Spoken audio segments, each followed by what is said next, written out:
Shalom. This is Reverend John Ferret, and welcome to Truth Nuggets 15.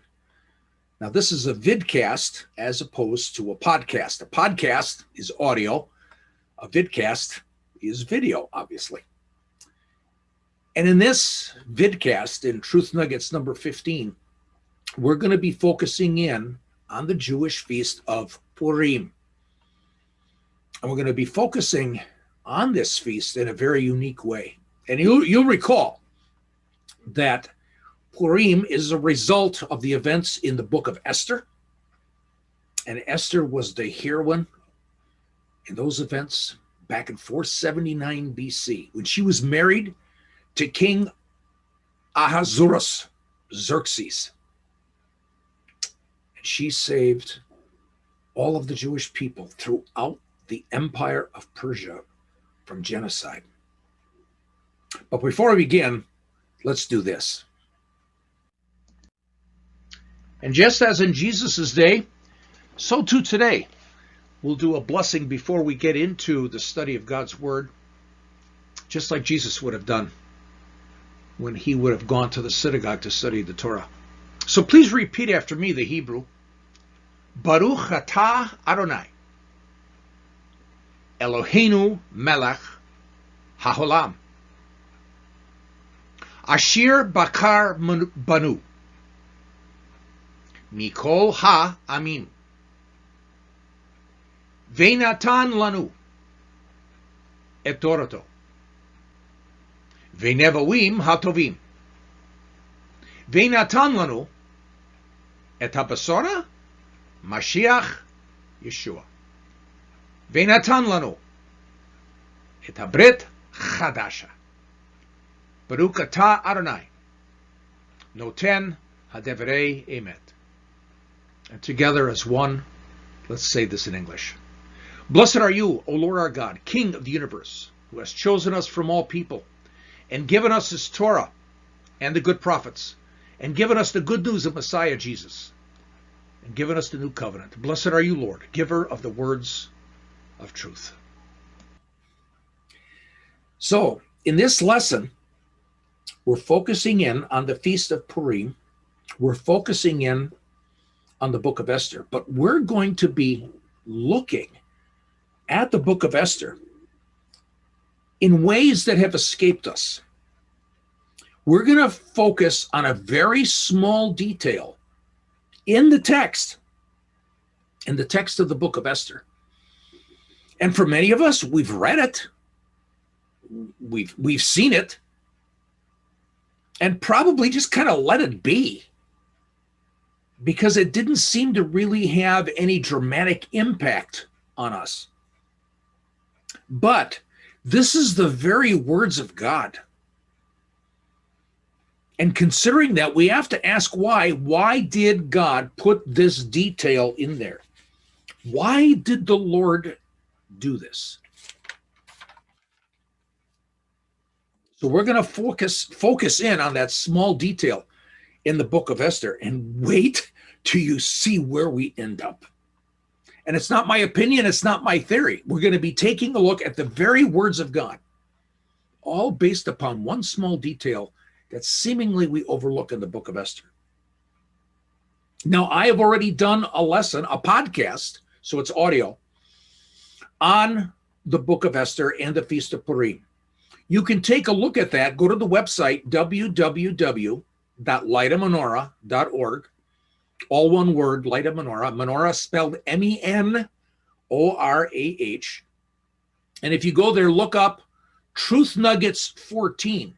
And the title of that podcast is Not by Chance, but by Design. This one is entitled the same. When you go to that podcast, what I've done with the book of Esther is we've taken the book of Esther and we put it back into its historical context. Most of us, Jews and Gentiles alike, we look at this book, Esther, and it's almost becoming like the Cinderella story of the Bible. We've been so affected with videos like or movies like one night with a king. And we don't deal with the truth. We don't deal with the stark truth of the book of Esther. So check it out. Check it out and see Purim and all of its stark reality. So I maybe have piqued your curiosity. What is this small detail that we've missed? Come, let's go see. Now, the whole book of Esther takes place in the ancient capital of Persia, which was Susa. You can see it there on the map, about 200 miles north of Kuwait, about 1,600 miles east of Jerusalem. Now, all the events happened in 479 BC as it relates to Esther, married to King Ahasuerus, which is Xerxes. Here we're looking at a little red box, and that little red box indicates where the ruins of the palace that Esther would have lived in. It is now located in the modern city in Iran called Shush. Shush is about 50,000 people. And so we have this cool aerial view. And when we come down into the city of Shush and actually visit the archaeological site, we're looking at the palace ruins. This is what they call the palace of Darius, but Darius is Xerxes' dad. The father-in-law of Esther, and he's already dead by the time Esther shows up, he began the construction, and Xerxes continued it. And this thing's about just the palace alone is about 250 acres itself. It's a massive palace. Here's another look of the ruins, but now it's labeled. And you can see that indeed there in the red square is the king's throne inside his private residence. The black box that you see in the foreground is the harem, also called in Persian the night station.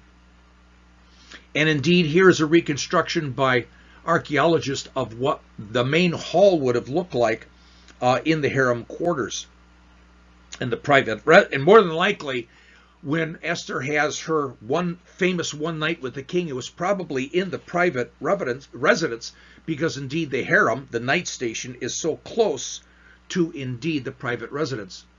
You're looking in the back at the Apadana, and the Apadana is the royal audience hall. And so you'll recall when Esther went into the king, and she had told Mordecai, her cousin, that indeed if she goes in there without being called to the presence of the king, that she could be killed. That happened in the Apadana.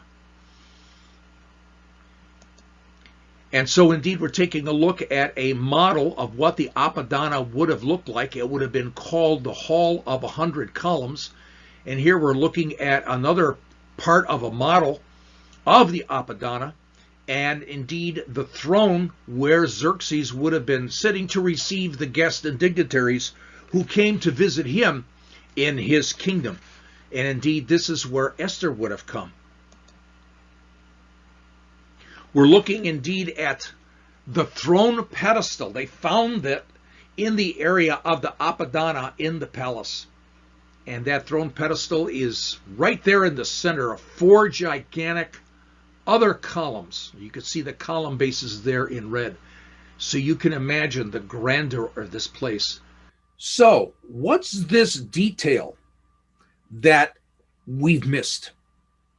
Well, it's related to the villain in the book of Esther, and that is Haman. He was the one that planned to annihilate all of the Jews throughout the Persian Empire, which basically means every Jew in the entire world. It was genocide. Clearly, Haman can be labeled as anti-Israel. Now, who is this guy? Where does he come from? So now we're going to focus in on a detail that seemingly we overlook. So let's consider this in the book of Esther, chapter 3, verse 1. After these events, King Ahasuerus promoted Haman, the son of Hammedatha, the Agagite, and advanced him and established his authority over all the princes who were with him. So we often overlook the fact that Haman is an Agagite. He's not even a Persian.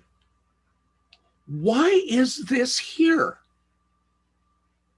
Why does God place it here? And on top of that, he's the son of Hammedatha and he's an Agagite. So where does he come from? So let's consider the following.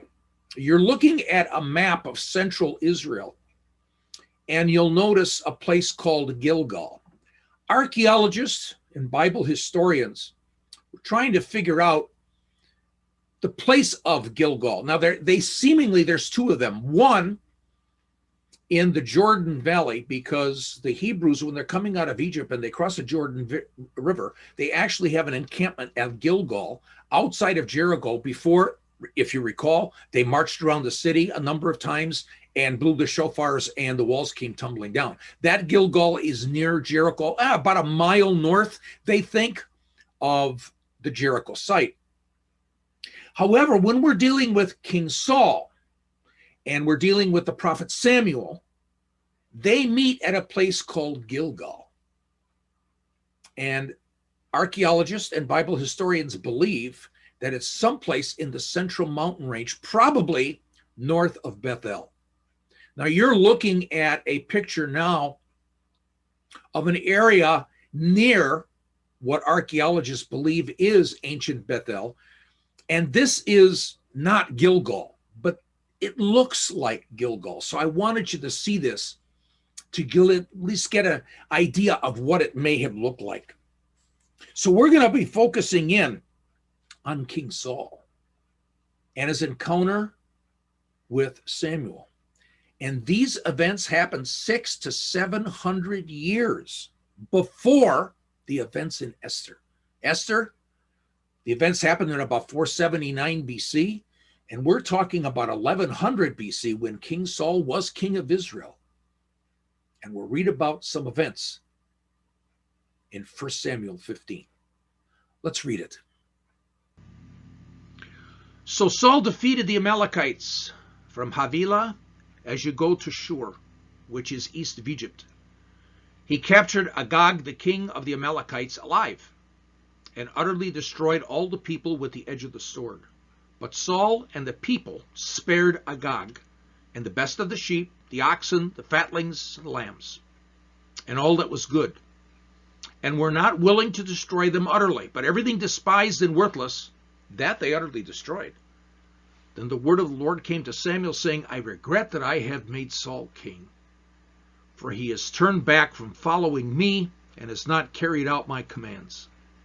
And Samuel was distressed and cried out to the Lord all night. So again, what we have, the Lord wanted Saul to destroy all the Amalekites, all their flocks and herds. He does attack them, but there's a problem. The problem is he doesn't obey God. He spares one Amalekite, King Agag. Wait a minute. King Agag is the king of the Amalekites. Therefore, King Agag and his descendants would be called the Agagites. This is Haman's ancestor. This is just amazing, and it's a real possibility. You can imagine if Agag, we don't know his age, let's say he was a grandfather at this time, and let's say he had 4 sons. Let's say he had 8 grandsons. part of the family could have moved prior to this time period, and indeed centered themselves in northern Israel and southern Syria, in Babylon, and so on. So it is a possibility indeed that Agagites would have survived this. Now let me take you to the area of Rephidim. We don't know exactly where it is. Those people who say that Mount Sinai is in the southern Sinai Peninsula, the traditional Jebel Musa, mountain of Moses, and I've been there, I've climbed it. They say Rephidim is about where that location is, just a few miles from the mountain. And the same thing for those who believe that Mount Sinai is in Saudi Arabia. The approximate location for Rephidim, very close to Jebel al-Laz, is indicated with a star. But realistically, in terms of real archaeology, we do not know where Rephidim actually is.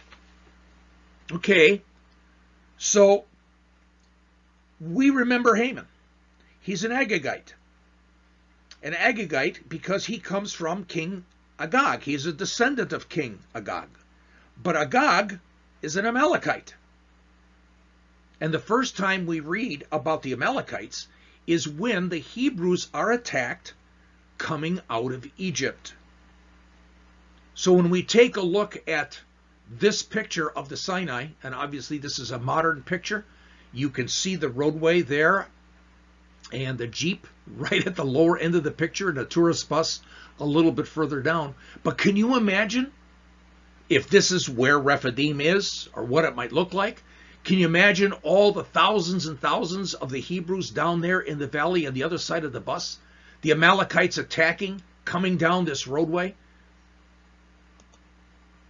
And we take a look at Exodus 17, 8 through 11. This is where we read about it, that Amalek came and fought against Israel at Rephidim. So Moses said to Joshua, "Choose men for us and go out, fight against Amalek. Tomorrow I will station myself on top of the hill with the staff of God in my hand." Joshua did as Moses told him and fought against Amalek. And Moses, Aaron, and Hur went up to the top of the hill. So it came about when Moses held up his hand that Israel prevailed.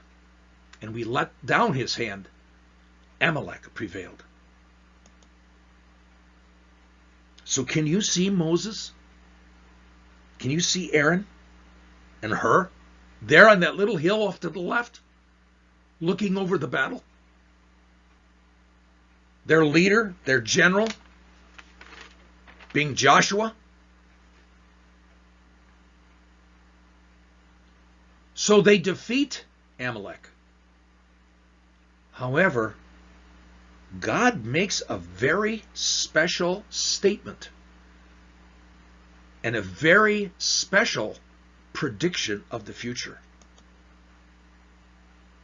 This is in Exodus 17, 13 through 16. So Joshua overwhelmed Amalek and his people with the edge of the sword. Then the Lord said to Moses, "Write this in a book as a memorial and recite it to Joshua, that I," meaning the Lord, that's what it means, that I will utterly blot out the memory of Amalek from under heaven. Moses built an altar and named it, "The Lord is my banner." And he said, "The Lord has sworn, the Lord will have war against Amalek from generation to generation." So when we're reading these statements that God makes about Amalek, in the JPS Torah commentary, probably one of the most celebrated Jewish commentaries on the Torah, the first 5 books of the Bible, they really try to help us understand the Hebrew, not the English. And in there, Nahum Sarna, who is the scholar who wrote the JPS Torah commentary for Genesis, he basically says God is kind of trying to saying, not remember, but don't forget this. Keep this in mind all the time. Let it be with you all the time. And the thing that you are to remember, the thing that's to be with you, is God, I will ultimately defeat Amalek. But the Lord doesn't say how. So, 300 to 400 years after the events in the valley of Rephaim, is King Saul. Was he to be the one? Because he was supposed to kill King Agag. He was supposed to kill all the Amalekites. And he spared King Agag. Saul didn't do it. And again, we see that picture of King Saul and King Agag. But as we realize this, we have to remember what God said. He said, I will ultimately defeat Amalek.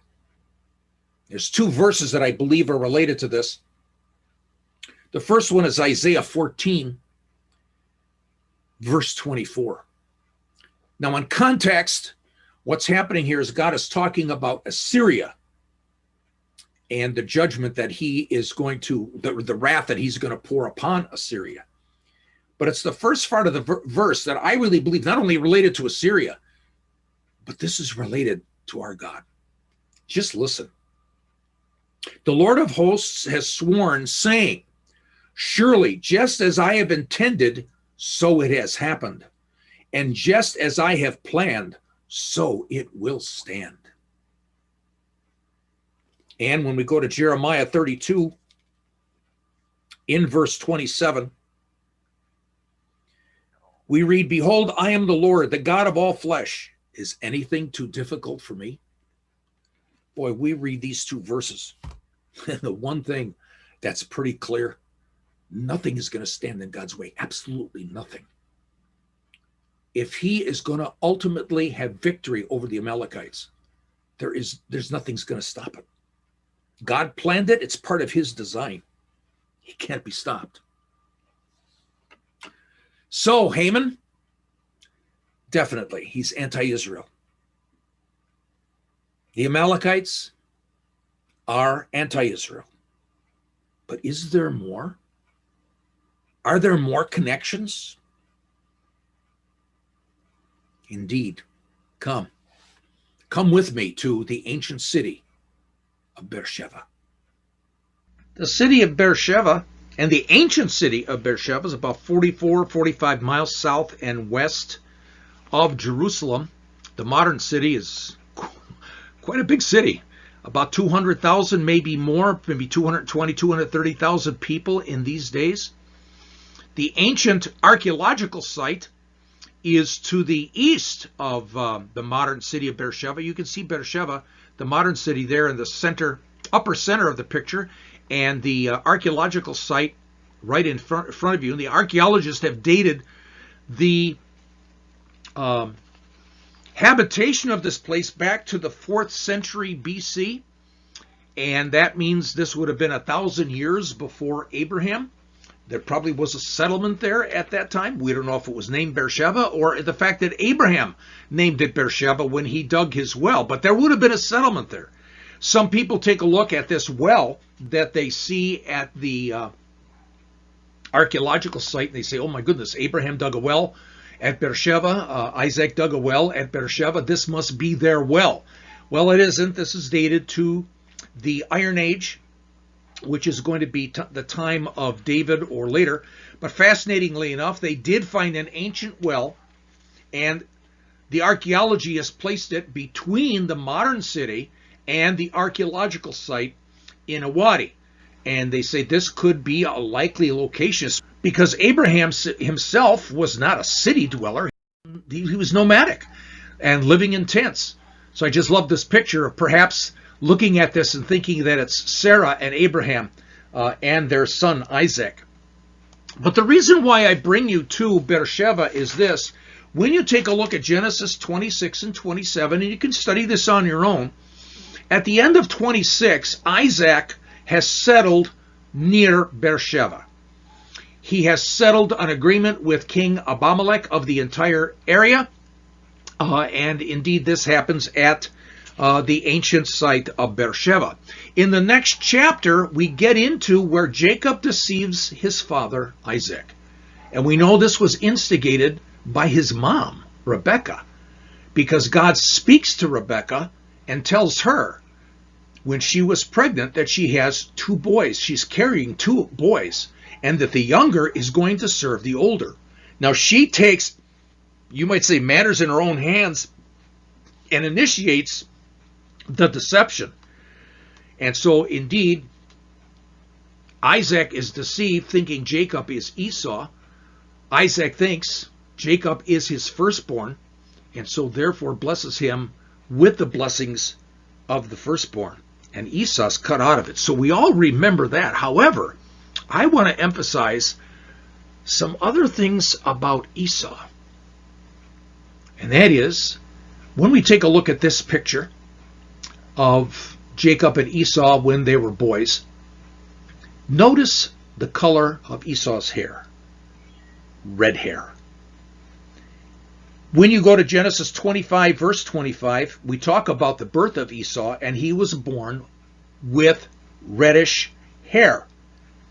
The Hebrew word there is admoni, and it says that as he grows and he gets married and so on, he is the father of Edom, the Edomites, which is the Hebrew word for red. So when we take a look at Genesis 36, verses 1 through 12, we find something very, very awesome. One is, there, Esau is Edom. He has a number of wives. One of them is Basemath, Ishmael's daughter. So I just find it interesting. Esau is cut out of the covenant. Ishmael is cut out of the covenant. And all of a sudden, Esau and Ishmael are somehow getting connected, where Esau is marrying into Ishmael's family. Now we have both families that are out of the covenant, cut out of it, getting together. I find this fascinating. But one of his wives, Adah, bore Esau Eliphaz. That's his firstborn. And Esau lived in the hill country of Seir. We'll take a look at that a little bit later on. But Eliphaz had a concubine. And there, in the last verse, we read, Timnah was a concubine of Esau's son Eliphaz, and she bore him a son by the name of Amalek. This is amazing. Esau said he was going to kill his brother. That's in Genesis 27:41. He was so angry with being deceived and having his blessings of the firstborn taken away from him. Now, he never killed his brother. If you recall that Esau and Jacob actually reconciled a little bit later on, that's when Jacob comes back from Haran with his wives, Rachel and Leah, and his children. However, when we take a look at the history of Israel, we find that the Edomites are always considered definitely enemies of Israel all throughout their history. They were always anti-Israel. Now, what's fascinating is this. The descendants of Esau are the Edomites. One of the wives is a daughter of Ishmael. Perhaps many of the Arab nations come from Ishmael. There's a debate on that, but it seems possible that at least some of the Arab tribes came from Ishmael. Amalek is a descendant of Esau. Amalek is an Edomite. And all of them are anti-Israel.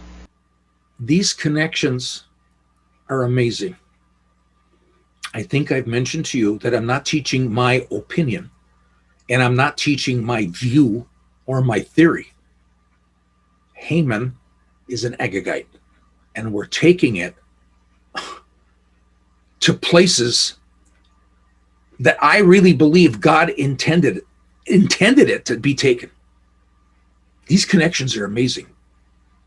Haman is an Agagite.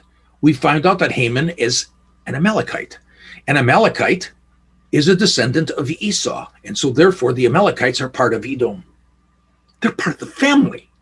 This is all family stuff. But we read this, remember in Isaiah 14:24, what I intend, God says, it's going to happen. Nothing's going to stop it. We read that in Jeremiah 32:27. Is there anything too difficult for me? There's nothing too difficult for him.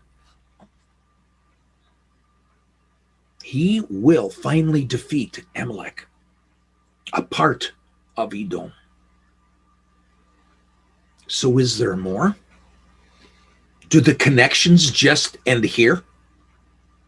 No, they continue on. If you think it's amazing now, it gets even more amazing. From Esau, the Edomites, the Amalekites, Agagites to Haman, they're anti-Israel. And it's already quite amazing. But the feast of Purim, the fact that Haman was so anti-Israel that he wanted to annihilate all of the Jews on the face of the earth, and he's part of the family. He's part of those parts of the family who are anti-Israel. Where will this take us? In the Old Testament, Edom, you can see the area of the kingdom of Edom south of the Dead Sea and into the mountains of Jordan and the Arava. We're here looking from the west to the east across the Arava, the dry valley, and into the mountains of Edom. In Jesus' day, the people of Edom moved into actually southern Israel. And matter of fact, their territory bumped into the kingdom of Judah, which was north of this area.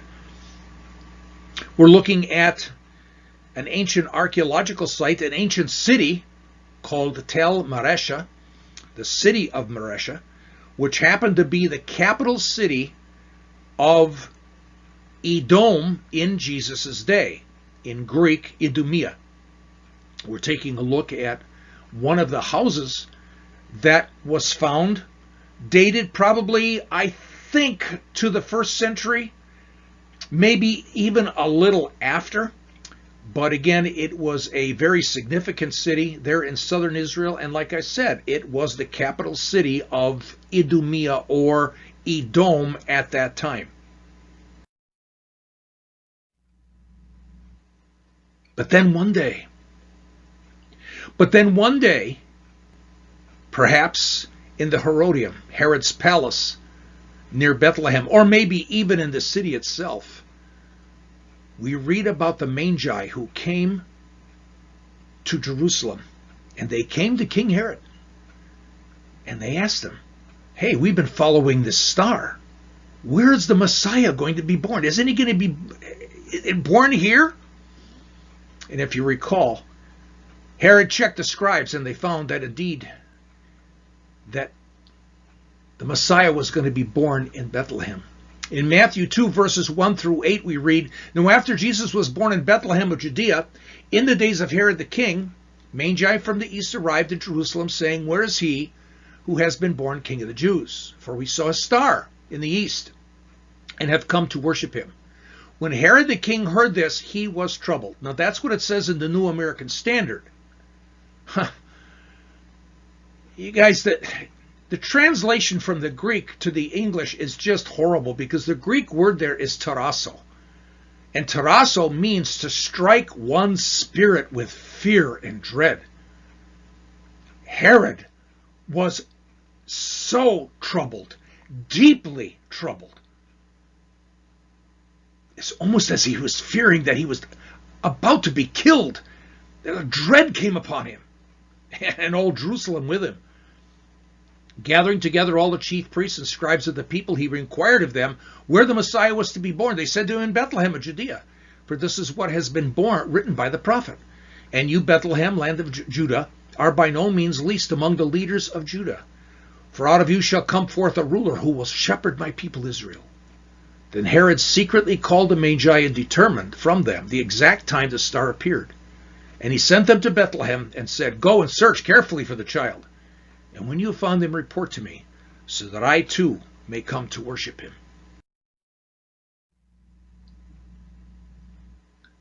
I found this picture, an artist's rendering of Herod.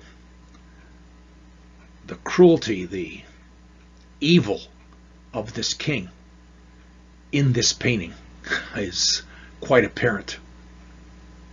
But Herod, for all his strength and might and power, a spirit of fear and dread came upon him.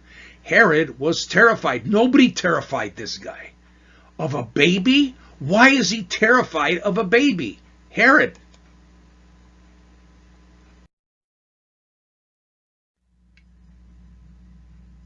With this spirit of fear and dread, he was so terrified. If this is the Messiah, could it be that Herod is a dead man? Herod, I mean, something awful is going to happen to him? But why? Why don't we see this? The understanding here. What's going on? What's behind the fact that he's so terrified? So terrified that he sends a squad of soldiers into Bethlehem to kill the baby boys that are in and around the area. Probably not many. It didn't make the news. And it could have been 5, maybe 10 children, maybe more. It wasn't, thousands or hundreds, because Bethlehem was a very small town. But why kill the baby? One of the things that we find is this. Edom in the New Testament, as I mentioned, is in southern Israel. Mareshah is the capital of Edom, which is called Idumea. And it's really possible that Mareshah is Herod's home, where he grew up as a boy. When you read about Herod, we find out that he is an Idumean. He's from Edom. He is part of the family. He's an Edomite. On top of that, his father Antipater was from Edom, an Edomite, and his mother was an Arab. Arab. It is possible that some of the Arab tribes that make up all of Arabs came from Ishmael. This is amazing. Esau, the Edomites, the Amalekites, the Agagites, Haman, and now Herod. And we could say that they're anti-Messiah. It doesn't say that Esau is anti-Messiah or anti-Christ. It doesn't say the Edomites are anti-Messiah or anti-Christ. Or Haman. But they were against Israel. Haman wanted to completely annihilate all of the Jewish people. And thus from Haman, you might say the devil would have victory in the sense that he stopped Messiah from coming. Yeah, we would say that all of them are anti-Messiah. But truly Herod, that he is an Edomite. He is truly anti-Messiah, which in English means anti-Christ. Now Herod is not the anti-Christ. But all of a sudden we have this king who is a picture of the Antichrist. And a picture of generations of the hatred of Israel. And again, we take a look at that picture of Herod, and we go to a famous prophet, Obadiah. A book of prophecy of 1 chapter. And we read, "For the day of the Lord draws near." Now, the day of the Lord always means the end times. It's always related to the coming of Messiah. For when the day of the Lord draws near on all nations, when the times of Messiah are going to come, when the end times are here, as you have done, it will be done to you, meaning to Edom. Obadiah is a writing totally against Edom, which means totally against Amalek, which means totally against Herod. Your dealings will return on your own head. Because just as you drank on my holy mountain, all the nations will drink continually. They will drink and swallow and become as if they have never existed. But on Mount Zion there will be those who escape, and it will be holy. And the house of Jacob, in other words, the house of Israel, will possess their possessions. The house of Jacob, in other words, Israel, will be a fire, and the house of Joseph a flame. But the house of Esau will be as stubble, and they will set them on fire and consume them, so that there will be no survivor of the house of Esau, for the Lord has spoken. And the implication is, Edom, Idumea, all of the descendants of Esau will be totally obliterated in the day of the Lord, in the times of the Messiah, and in the times of the end times. The very interesting comparison. You have Jacob, who is Israel, and Esau, who takes on a new name, Edom. Jacob had 12 sons and grandsons. Esau had sons and grandsons. And from Jacob, from the descendants of Abraham, comes Esther, the heroine in 479 BC, as we remember the Feast of Purim.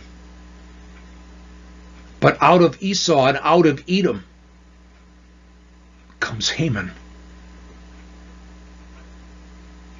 who wanted to annihilate all of the Jewish people. And so we have Jacob and Israel and Edom and Amalek.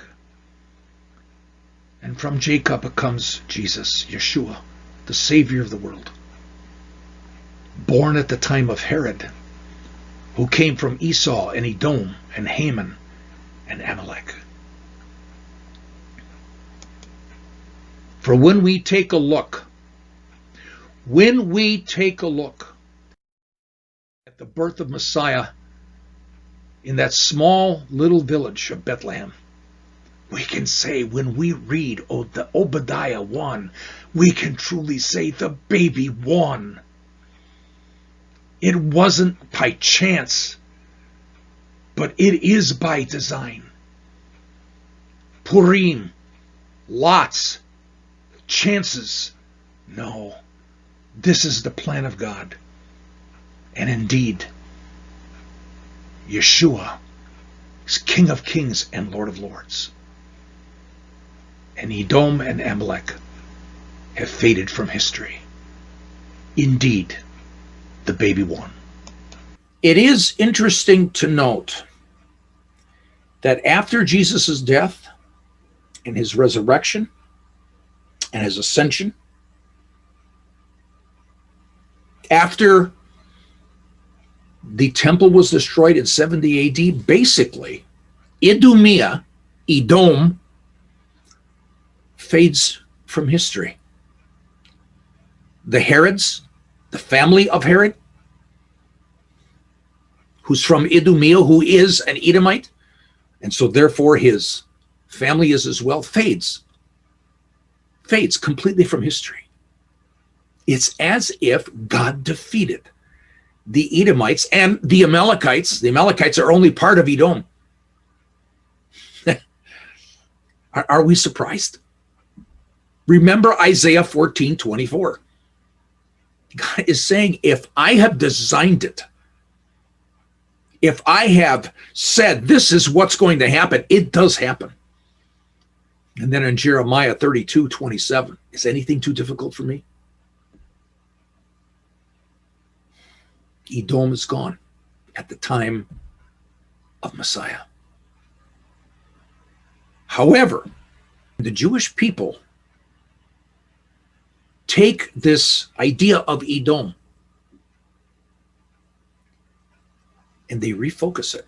Now, Edom has always been an eternal enemy of Israel. You can look, there's so many, just look up Edom in your Bible, in Jeremiah, in Ezekiel, Psalm 83, that's a good one.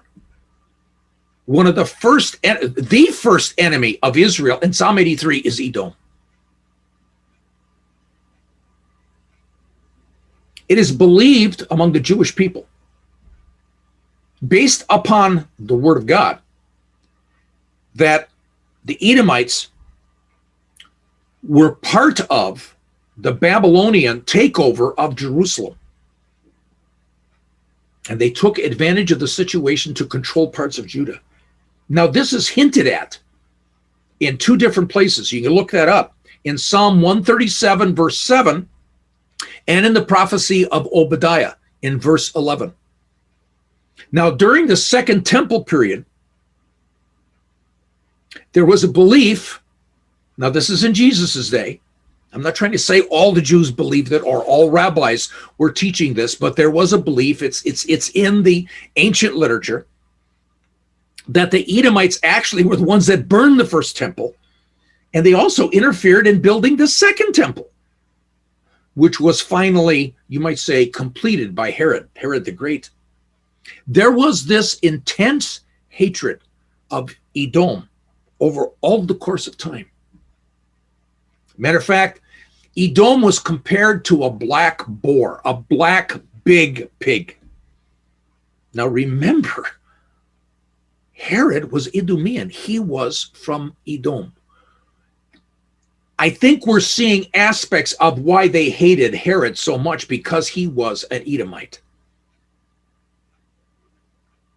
Now, another thing to remember as well, though, is this. You remember that I told you that Herod was deeply in fear when he found out that the Messiah was probably born in Bethlehem.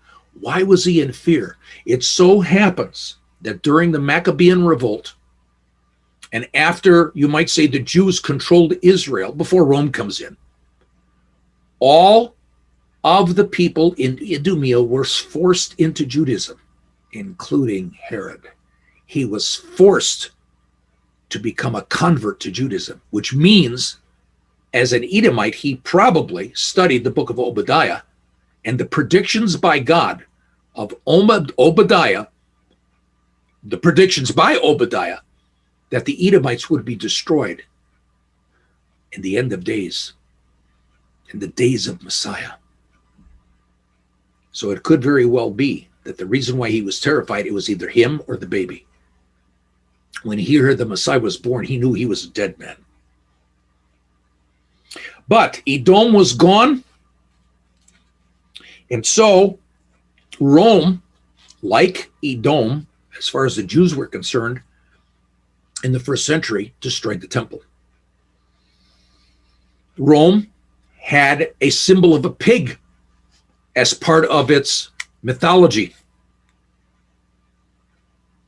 And there were allusions to Edom dwelling in high places, the mountains of Seir. And all of a sudden that transfers to the idea of Rome and the eagles, which was an important Roman symbol. So all of this contributed to a new look at Rome, as Rome being Edom, the new Edom, the eternal enemy of Israel. This is interesting. This comes from the JewishVirtualLibrary.org. It's a Jewish scholarly site. So this is not my opinion. This is a historical site giving us some of the history of these times. Now, what's interesting here is this. What color are the uniforms? The uniforms, especially the cloaks of Roman soldiers. Red. In Hebrew, Edom.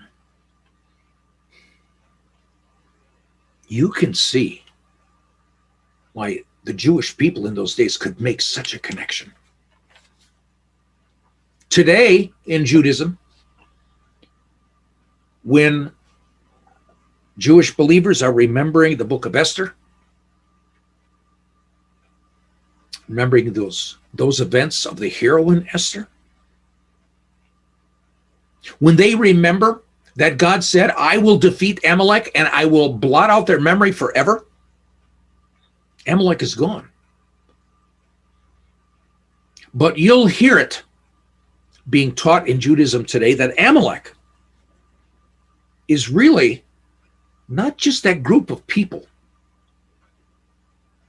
that came from the son of Eliphaz, Eliphaz being the son of Esau, but they're a picture of people who are extremely and terribly evil. People who are totally ungodly, cruel, vicious, the types of people who will kill innocents, women and children, cruel and evil people who will persecute the righteous. They're almost beyond salvation. Remember the Nazis. Remember the Nazis in the Holocaust. 6.5 million Jews, about the same number of Russians, both Russian citizens and Russian soldiers. 3 million Poles. And people who are disabled. And the gays. Slaughter them. Boy, you talk about a picture of a group that was so terribly and viciously evil. They wanted to kill all the Jews worldwide, just like Haman. And what's the color of the Nazi flag? Red. Edom. And so we consider the final days, the end of days. And we read about one who is so blatantly evil, so anti-God, so anti-Jew, anti-Christian, the one who has always been anti-Messiah, the one who has always been anti-Christ. In Revelation 12, verses 1 through 4, you can read about this one. It's not the beast. It's not this supposed man called the Antichrist. No, this one is a great dragon. And he has no name. That's another lesson. His name's not Lucifer. That's a big mistake. And his name's not Satan. Satan is the Hebrew word for what he is. It's not his name. Hasatan, the adversary. And what's his color? In Revelation 12, verse 3, the great red dragon. Edom. The spiritual Edom. In my studies, this lesson has been one of those lessons that has been very impacting on my life. I can't believe one small item in the book of Esther took me back all the way to Isaac and Rebekah and the birth of two sons, Jacob and Esau, and all the way to the book of Revelation. One small piece right in the middle. All from that small detail in the scroll of Esther.